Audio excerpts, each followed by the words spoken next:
saya Zahra Latifah dari kelas Administrasi Niaga A2. Di sini saya akan memaparkan sedikit tentang materi laporan keuangan. Pengertian laporan keuangan.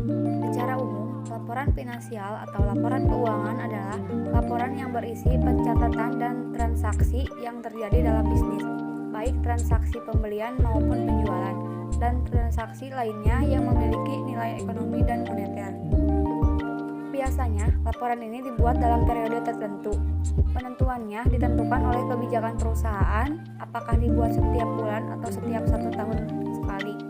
Terkadang perusahaan juga menggunakan keduanya.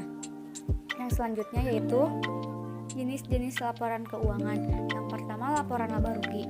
Laporan laba rugi berisi keadaan laba atau rugi dari suatu bisnis. Tujuan pembuatannya adalah memperjelas kondisi finansial perusahaan dalam periode tertentu agar dapat mereka jadikan bahan evaluasi.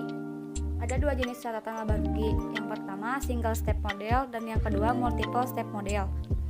Yang kedua adalah laporan neraca. Neraca menggambarkan catatan posisi keuangan yang menjanjikan informasi seputar aset, kewajiban, dan modal dalam suatu periode secara menyeluruh dan terperinci. Gampangnya, neraca dapat kita gunakan sebagai penunjuk kondisi dan informasi keuangan perusahaan. Selanjutnya yang ketiga, laporan perubahan modal. Jumlah modal dapat berubah seiring dengan beroperasinya suatu usaha. Catatan ini digunakan untuk mengetahui seberapa besar perusahaan modal dan penyebabnya. Tujuan laporan keuangan.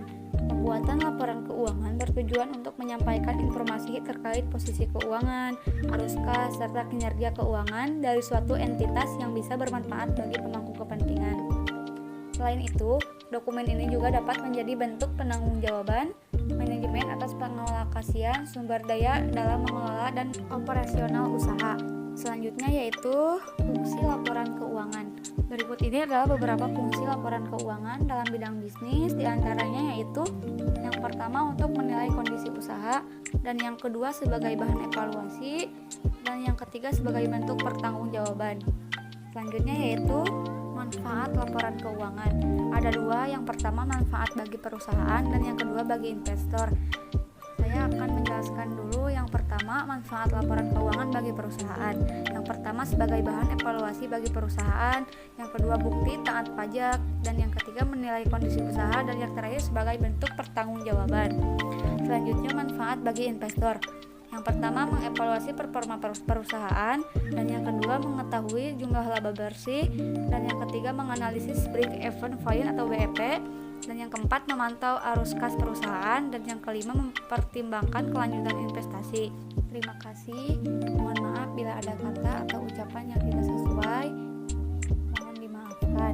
Sekian dari saya. Wassalamualaikum warahmatullahi wabarakatuh.